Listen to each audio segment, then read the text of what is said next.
Olá, Deus abençoe a sua vida em nome do Senhor Jesus Cristo. Vamos a mais uma vez um estudo da Palavra do Senhor. É um pequeno estudo retirado de uma das minhas apostilas, primeiras instruções. Um estudo falando a respeito do jejum, a respeito de como jejuar e de o que o Senhor nos ensina a respeito do jejum. Claro, de uma forma totalmente diferente do que está na apostila. A palavra de Deus que quero começar este estudo de hoje é o capítulo 6 de Mateus, do seu versículo 16. A tradução NVI, que é uma das traduções que escolhi para o estudo de hoje, diz assim: quando jejuarem, não mostrem uma aparência triste, como os hipócritas, pois eles mudam a aparência do rosto, a fim de que os homens vejam que eles estão jejuando. E lhes digo verdadeiramente que eles já receberam sua plena recompensa. Ao jejuar, ponha óleo sobre a cabeça, lave o rosto, para que não pareça aos outros que você está jejuando, mas apenas ao seu Pai que o vê no secreto, e seu Pai que o vê no secreto o recompensará. É um texto muito parecido com o ensinamento ao qual o Senhor vai nos dar a respeito de como orar, a respeito de como ter uma vida de intimidade para com Deus, aonde o Senhor ali vai exortar e falar a respeito daqueles que ficavam orando nas praças e ficavam se batendo nas praças orando para demonstrar a sua espiritualidade. Primeiro conselho que dou é: não se esforce para mostrar a sua espiritualidade diante de todos, sendo que a sua espiritualidade é conquistada no secreto com o seu Pai que o vê em secreto. O Senhor está dizendo aqui: olha, vai jejuar, se arrume, penteie o cabelo, lave o rosto, para que não transpareça aos outros que você está jejuando. A tradução King James vai nos dizer de outra forma: quando jejuarde, não vos mostreis com aspecto sombrio, como os hipócritas, pois desfiguram o rosto com a intenção de mostrar às pessoas que estão jejuando. Primeira coisa, quando jejuo, a minha intenção não é demonstrar aos outros que jejuo. Este é o primeiro requisito aqui para entendermos. Porém, quando você for jejuar, você deve ungir a sua cabeça, lavar o seu rosto, pois assim não parecerás que você está jejuando. Então nós entendemos que é algo para ser feito no secreto. É algo para ser feito com alguém ao qual é mais importante que veja, que é o Senhor. Então vamos entender aqui as primeiras instruções. O Senhor está dizendo aqui: quando jejuarem. O Senhor está falando de momento, de hora, de dia, de circunstância ao qual você irá jejuar. O texto bíblico está nos referindo aqui que não podemos mostrar um semblante triste, abatido, cansado, uma aparência de fraqueza ou desânimo por não estar alimentado. Quem demonstra que está jejuando é alguém que está buscando o elogio dos homens, como os hipócritas. Não sejamos hipócritas, não nos tornemos hipócritas ao ponto de querer demonstrar uma espiritualidade que não temos. Uma atitude hipócrita é desfigurar o seu rosto, abater o seu rosto, mostrar um semblante abatido, para que através da aparência demonstre às pessoas que observam a sua vida e olhem e digam: nossa, olha que grande homem de Deus, ele jejua demais, ele se consagra demais, olha como é que ele está com o semblante abatido. Nós vamos entender que não podemos demonstrar espiritualidade com este intuito, de querer receber a glória de homens. Como os sinceros então jejuam? O segredo está no texto. Ele vai fazer de tudo para não demonstrar ao outro. Ele vai se pentear, ele vai lavar o seu rosto, vai sair afora e não vai demonstrar a ninguém que está ele jejuando. Ele não é alguém exibicionista com a sua vida espiritual, com a sua intimidade com Deus. A recompensa vem de Deus, que vê em secreto. Bom é quando Deus nos vê em secreto e nos honra no público. Bom é quando Deus sabe o real grau da nossa espiritualidade e intimidade com Deus. A necessidade do jejum, nós podemos encontrar isso em alguns textos, mas vamos ao texto de Marcos, capítulo 9, versículo 28, aonde o Senhor vai ensinar aos discípulos que uma casta de demônios ao qual eles estavam ali enfrentando só saía com jejum e oração. Esta casta de demônios, vamos lá. Depois disso, quando Jesus estava sozinho com os seus discípulos, eles não perguntaram no meio do povo. Eles não indagaram o mestre a respeito disso no meio do povo. Mas em casa, eles perguntaram: por que nós não pudemos expulsar aquele espírito maligno? Há todo um contexto que você deve entender e não deve separar essa explicação do seu contexto. É claro que você deve ler o capítulo 9 de Mateus para entender, de Marcos, para entender esse contexto. O Senhor vai dizer que aquela espécie de demônio só saía com oração e jejum. Vamos ao texto bíblico. O exemplo de que não é o momento, não é uma data específica que o Senhor escolhe ou aceita. Nós precisamos entender que o propósito do jejum, que propósito na verdade significa intenção com que você faz algo. O propósito do jejum, a intenção do jejum deve ser voltar-se para Deus. Então, Deus não escolheu um dia, não escolheu uma hora, não escolheu um momento, quem escolhe é você. E não está focado o jejum em momento, em hora ou data em que você vai jejuar. Zacarias capítulo 7, do seu versículo 1 em diante, vai nos dizer na versão NBV: o Senhor me enviou outra vez no 4º ano do reinado do rei Dario, no 4º dia do 9º mês, do mês de Quisleu.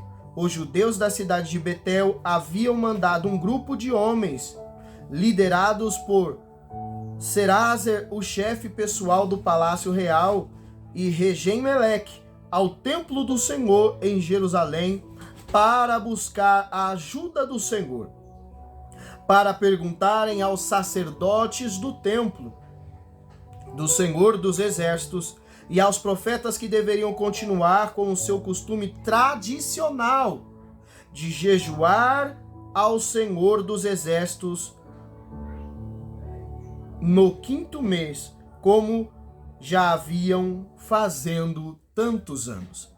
Nós vamos observar aqui que o Senhor não está preocupado com a data, não está preocupado com a frequência, não está preocupado com os anos ao qual você tem feito essa prática. E o detalhe é que já se tornou tradicional. E nós vamos entender uma coisa é o que a tradição nos diz, outra coisa é o que eu acho, e outra coisa é o que a palavra de Deus. E muitas vezes o que a tradição diz, o que eu acho, não resume, não fala daquilo que a própria palavra do Senhor nos diz. O texto bíblico estava nos dizendo que eles vão buscar a resposta do Senhor por intermédio do sacerdote. O Senhor vai responder isso para eles no versículo 5. Quando vocês voltaram a Betel, digam ao povo e aos sacerdotes de lá, durante 70 anos de cativeiro, que vocês jejuam e choram, no 5º mês, no 7º mês e no 7º mês. Estavam mesmo de lado, deixando de lado os seus pecados e se voltando para mim? Mesmo agora, vocês só pensam em satisfazer os seus próprios desejos quando comem e bebem. Primeira coisa, havia um dia específico que eles jejuavam. Havia um momento específico para que eles jejuassem. Já havia muitos anos, o Senhor vai declarar que há 70 anos eles estavam fazendo isso. Era um costume tradicional, se havia se tornado uma tradição. Existem aqui, como eu disse antes, 3 coisas que eu falei sobre a tradição, a minha opinião e o que a palavra de Deus diz, e muitas vezes a tradição e nem a minha opinião vai expressar aquilo que a palavra do Senhor vai nos dizer. De nada vai adiantar o tempo do jejum, o costume de fazê-lo, se não deixarmos de lado, é o que o texto está nos dizendo, as práticas pecaminosas e nos voltarmos a Deus. Porque quando o Senhor está dizendo isso, deixar de lado, deixar para trás as práticas pecaminosas e nos voltarmos para Deus, é que o pecado faz separação entre nós e o Senhor, e que nós devemos nos aproximar do Senhor. E quando nós devemos nos aproximar de Deus, vamos recorrer à prática do jejum para nos humilharmos diante da presença de Deus. O jejum não substitui a oração. O jejum não é maior do que a oração. Eu costumo dizer que o jejum é um complemento para que nós venhamos nos humilhar, abater, mortificar a nossa carne e sujeitá-la à vontade do Senhor. O jejum que nós fazemos não deve ser com o propósito de satisfazer os nossos próprios desejos, nem com o foco daquilo que queremos. Nós vamos observar aqui algumas coisas. A pergunta do povo. Em Isaías, capítulo 58, aonde ele vai nos mostrar o jejum ao qual o Senhor não recebe. Isaías capítulo 58, do seu versículo 1 em diante, vai nos mostrar diversas coisas até o seu versículo 14. E é bom que você leia todo o contexto deste texto. A primeira observação é que eles estavam fazendo uma pergunta ao Senhor. Por que o Senhor não se atentava ao jejum deles? Por que o Senhor não respondia? Sendo que eles choravam e se afligiam a sua alma, porém o Senhor não os ouvia.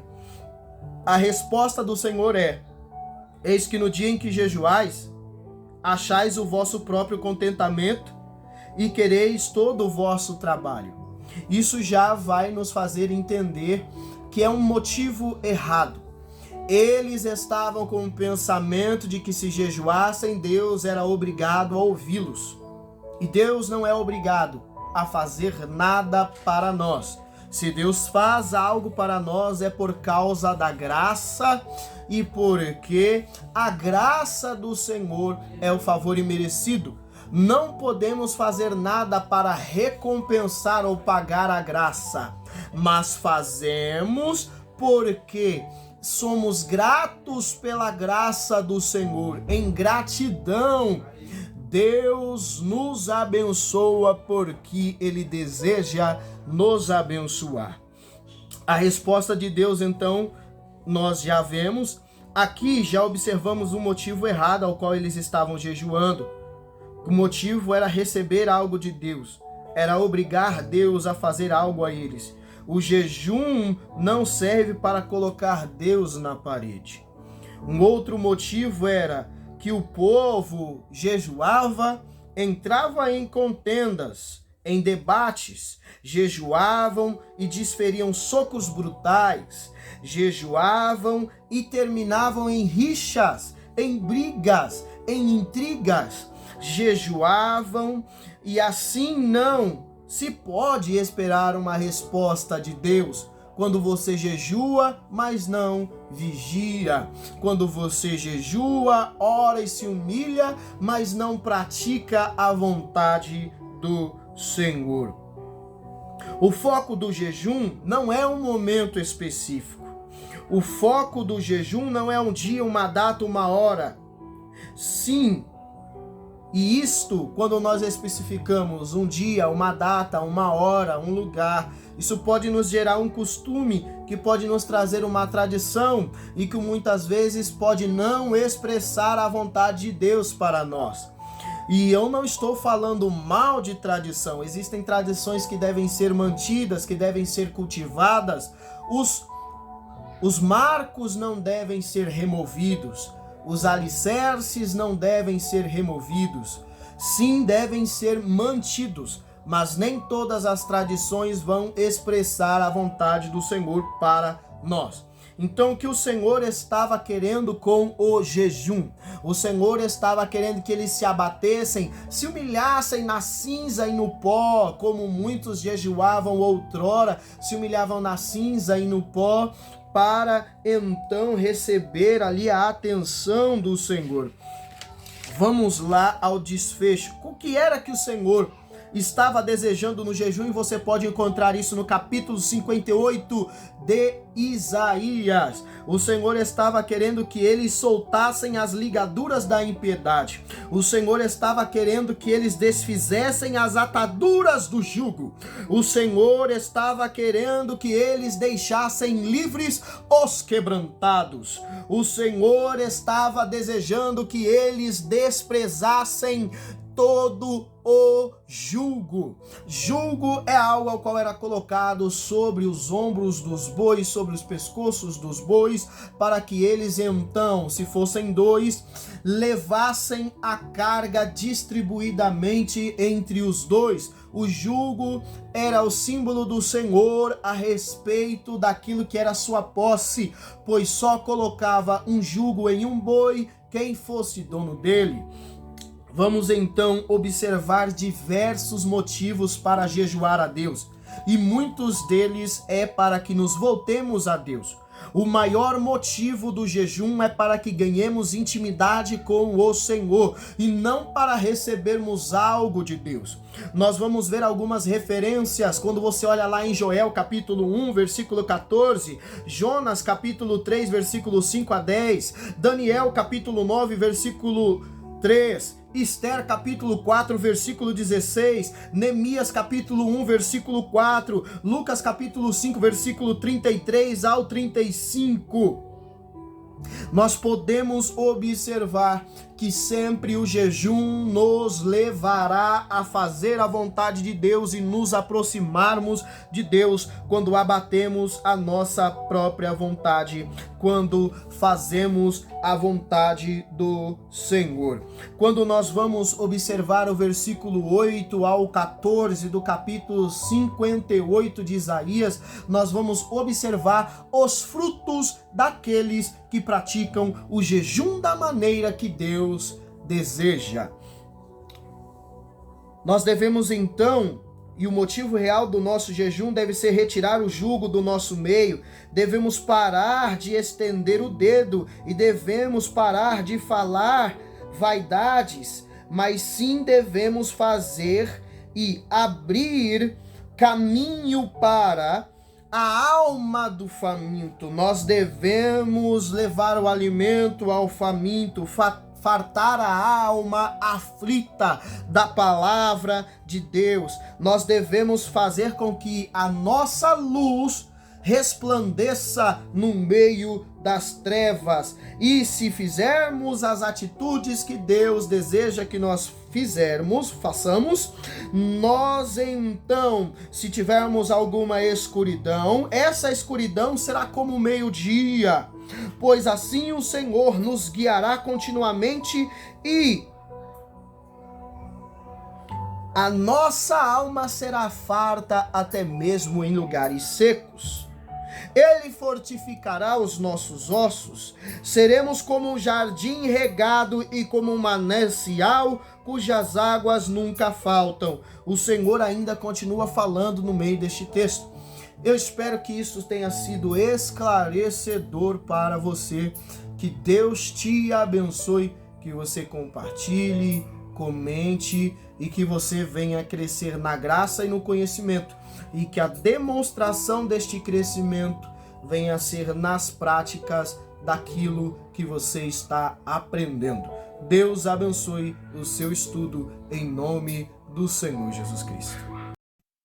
Acabou! Se inscreva, compartilhe, comente.